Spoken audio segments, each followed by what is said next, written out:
Selamat pagi anak-anak, perkenalkan, nama Ibu Rina Silvia Panjaitan. Di sini Ibu mengajar mata pelajaran pengantar pendidikan. Sebelum kita mulai pelajaran, alangkah baiknya kita berdoa terlebih dahulu. Untuk ketua kelas dipersilahkan memimpin doa. Hari ini Ibu akan menjelaskan tentang landasan dan asas pendidikan. Baiklah anak-anak, Ibu akan menjelaskan tentang sejarah pendidikan. Apakah ada yang sudah tahu tentang sejarah pendidikan? Ya, betul sekali. Sejarah pendidikan di Indonesia jauh sebelum Indonesia merdeka, seorang pendeta Buddha yang tinggal di Kerajaan Sriwijaya pada 680 sebelum Masehi menjelaskan bahwa Palembang di waktu itu merupakan pusat agama Buddha di mana pemikiran dari berbagai negara. Hanya saja pendidikan saat itu belum diatur dan terfokus pada ajaran Buddha.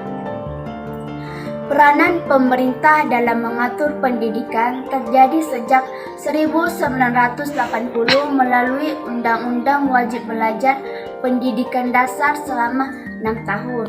Kemudian prioritas dalam pendidikan semakin ditekankan pada era pemerintahan Presiden Soeharto yang diwujudkan dalam pendirian hampir 40.000 sekolah baru pada akhir 1980-an, sehingga memungkinkan tercapainya target belajar 6 tahun.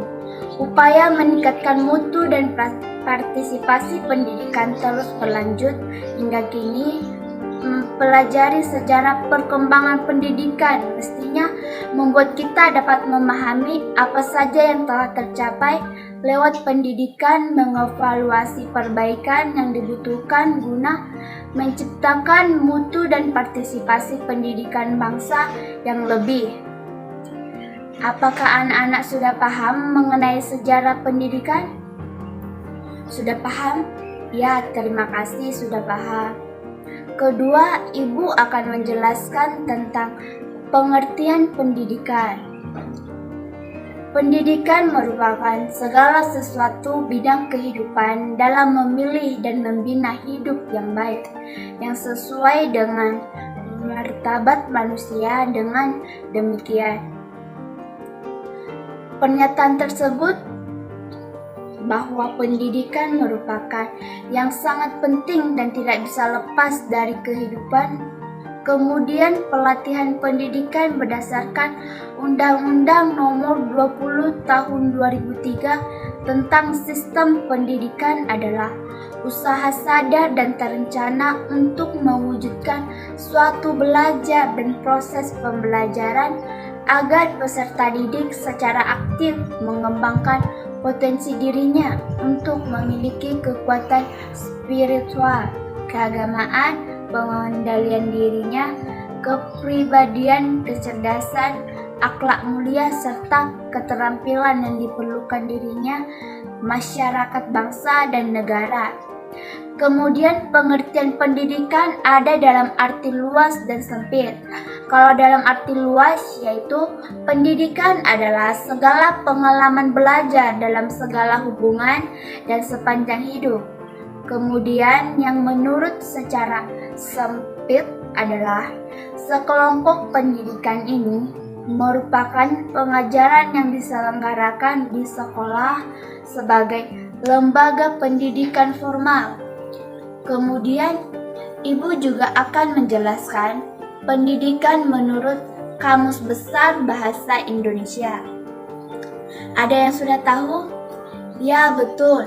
Pendidikan yaitu sebuah proses pembelajaran bagi siswa untuk pengetahuan dan pemahaman yang lebih tinggi mengenai objek tertentu dan spesifik pengetahuan yang secara formal tersebut berakibat kepada setiap individu yang memiliki pola pikir, perilaku, dan akhlak sesuai dengan pendidikan yang diperolehnya.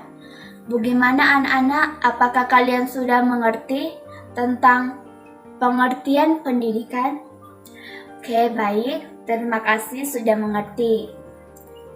Selanjutnya, tujuan pendidikan adalah mencerdaskan kehidupan bangsa dan mengembangkan manusia Indonesia seutuhnya, yaitu manusia yang beriman, bertakwa kepada Tuhan Yang Maha Esa, dan berbudi pekerti luhur, memiliki pengetahuan dan keterampilan, sehat jasmani dan rohani, kepribadian yang mantap dan mandiri, serta rasa tanggung jawab kemasyarakatan dan kebangsaan. Dengan adanya pendidikan, maka akan timbul dalam diri seseorang untuk berlomba-lomba memotivasi diri untuk lebih baik dalam segala aspek kehidupan. Pendidikan merupakan untuk melanjutkan pendidikan pemerintahan ini, maka usaha pendidikan oleh tingkat SD sampai perguruan tinggi kemudian.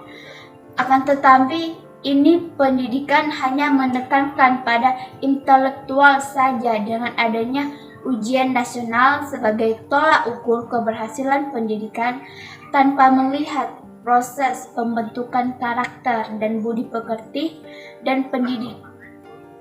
Dan pendidikan ada 4. Yang pertama, tujuan pendidikan dalam Undang-Undang Dasar 1945 atau amandemen yang terdapat dalam pasal 31 ayat 2 dan 31 ayat 5. Kemudian yang kedua, bidang pendidikan dalam Undang-Undang Nomor 20 Tahun 2003, dan yang ketiga, tujuan pendidikan menurut UNESCO.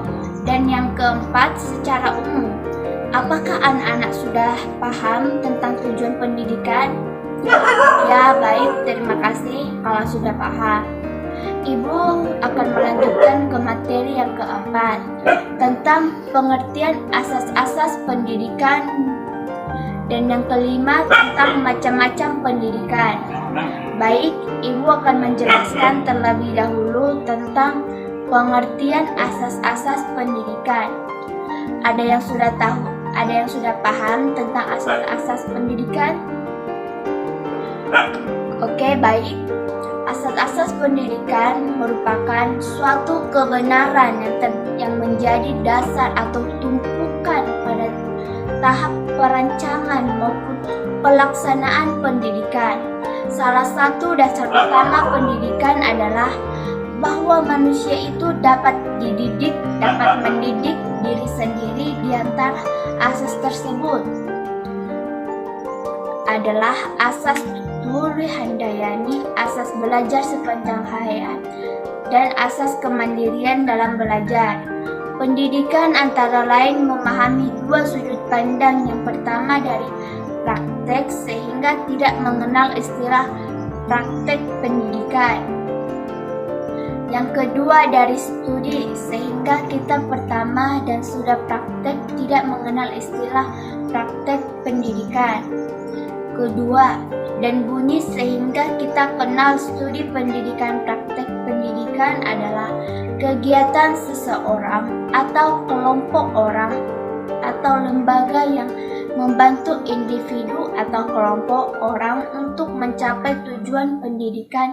Kegiatan bantuan dalam praktek pendidikan dapat berupa pengelolaan pendidikan maupun mikro, dan dapat berupa kegiatan pendidikan, bimbingan pengajar, dana atau latihan. Studi pendidikan adalah kegiatan seseorang atau sekelompok orang dalam rangka memahami pendidikan berdasarkan instruksi. Baiklah, selanjutnya kita akan membahas macam-macam asas pendidikan. Kemudian asas kebudayaan sebagai merupakan inti dari sistem aman perguruan tinggi. Asas yang dikumandangkan Ki Hajar Dewantara ini kemudian dikembangkan oleh Dr. Andrus M.M. Sosrokartono dengan menambahkan dua semboyan lagi, yaitu Inarsa Sutulodo dan Ihmadiyah Bangkarso. Asas ini telah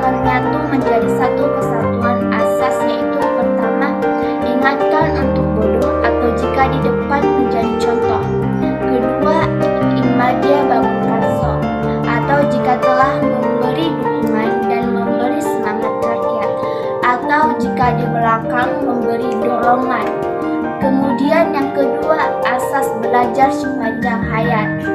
Apakah anak-anak sudah tahu semuanya?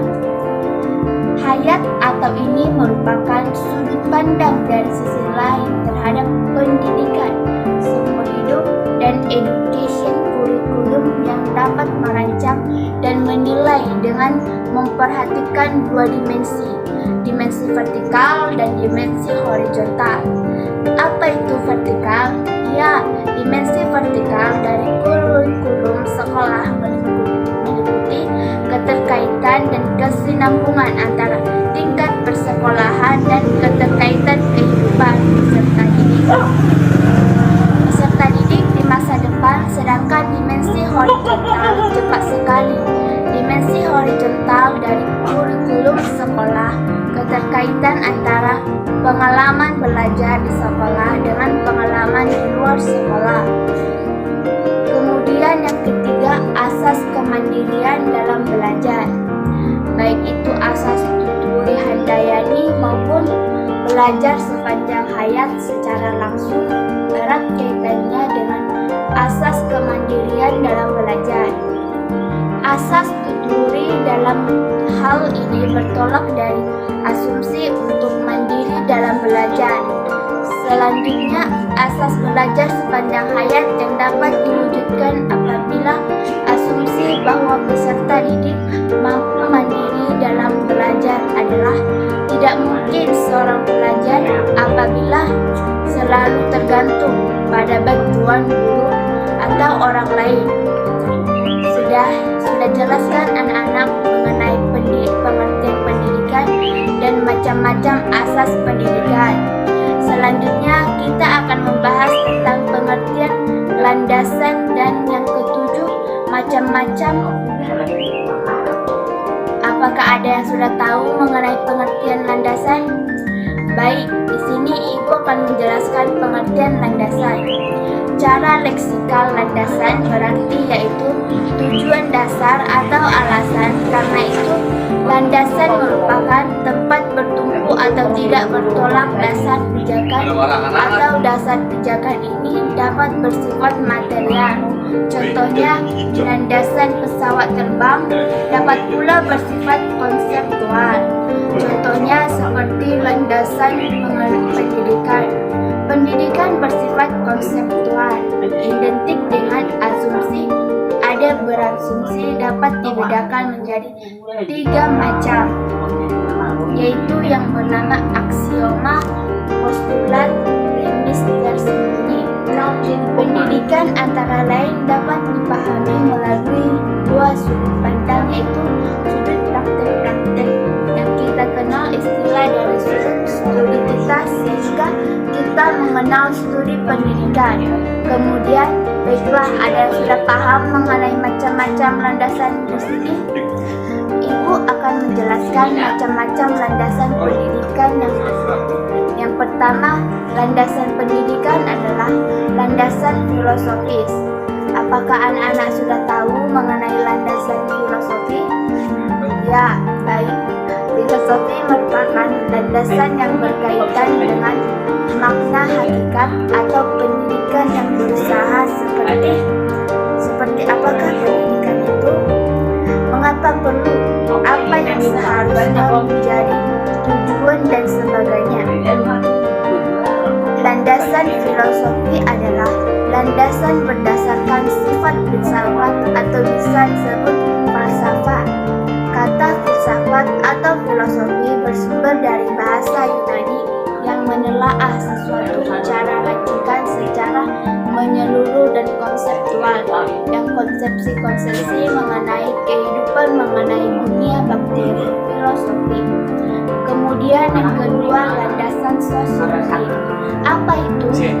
Manifestasi landasan sosiologi adalah dasar sosiologi yang berkenaan pada kebutuhan dan karakteristik masyarakat. Sosiologi pendidikan merupakan analisis ilmiah mengenai sosial dalam pola interaksi sosial dalam sistem pendidikan. Ruang lingkup yang dipelajari sosiologi yang pertama, hubungan sistem pendidikan dengan aspek masyarakat lain. Yang kedua, hubungan kemanusiaan. Yang ketiga, pengaruh sekolah terhadap pada anggotanya. Yang terakhir, sekolah dalam komunitas yang mempelajari pola interaksi antara sekolah dengan kelompok sosial lain di dalamnya atau komunitasnya. Kemudian yang ketiga, landasan kultural merupakan kebudayaan dalam pendidikan yang mempunyai hubungan timbal balik sebab akibat. Kebudayaan dapat dilestarikan atau dikembangkan melalui jalur mewariskan dari generasi ke generasi penerusnya, dan pendidikan maupun formal dan informal, dan lestari pengembangan yang unik setiap daerah itu melalui upaya pendidikan sebagai wujud ketunggal ika masyarakat dan bangsa Indonesia. Kemudian yang keempat, landasan psikologi dasar berkaitan dengan prinsip-prinsip belajar dan berkembangnya anak, pemahaman terhadap peserta didik, utamanya berkaitan dengan aspek kejiwaan, merupakan salah satu kunci keberhasilan pendidikan. Oleh karena itu, hasil kajian penemuan teknologi sangat diperlukan penerapannya dalam bidang pendidikan. Dan satu lagi yang terakhir, landasan ilmiah dan teknologi. Apakah anak-anak sudah mengerti tentang landasan ilmiah dan teknologi?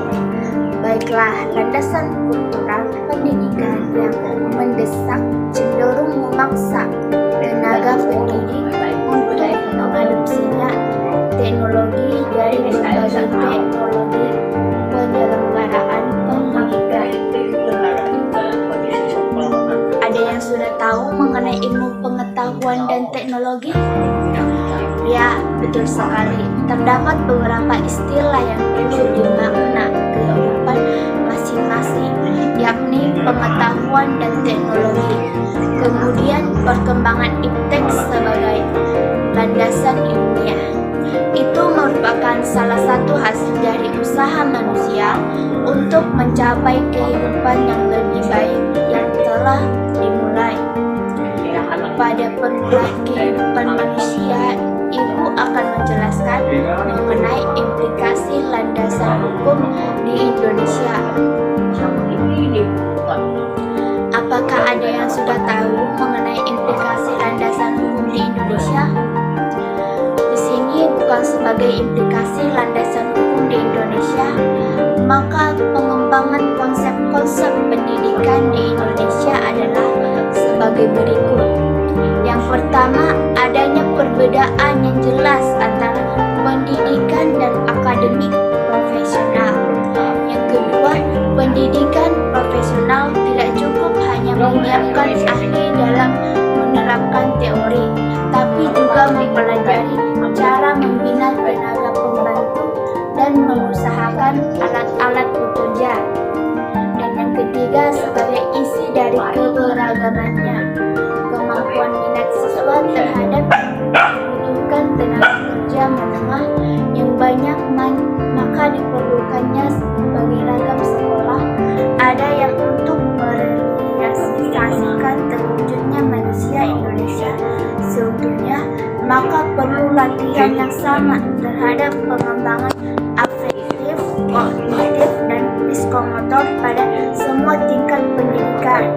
Kemudian yang kelima, pendidikan dunianya orang lebih mendekatkan pada kehidupan sehari-hari agar pembudayaan nilai-nilai Pancasila akan lebih mudah dicapai.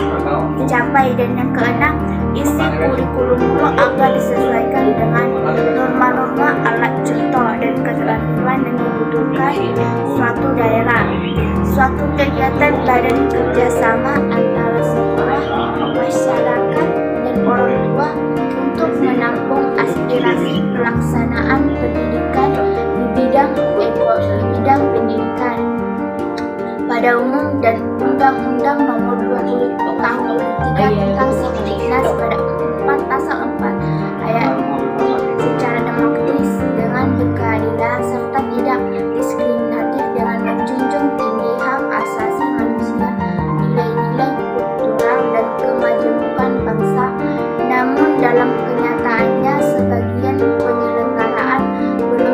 sesuai dengan peraturan tersebut. Penyelenggaraan pendidikan masih saja bersifat diskriminatif dan tidak bersifat asas rahasia. Misalnya dalam penyelenggaraan pendidikan di MS, belajarnya yang lebih padat, siswa kehilangan haknya untuk bermain serta diskriminatif karena banyak siswa yang pandai dan mampu menempuh pendidikan di sana.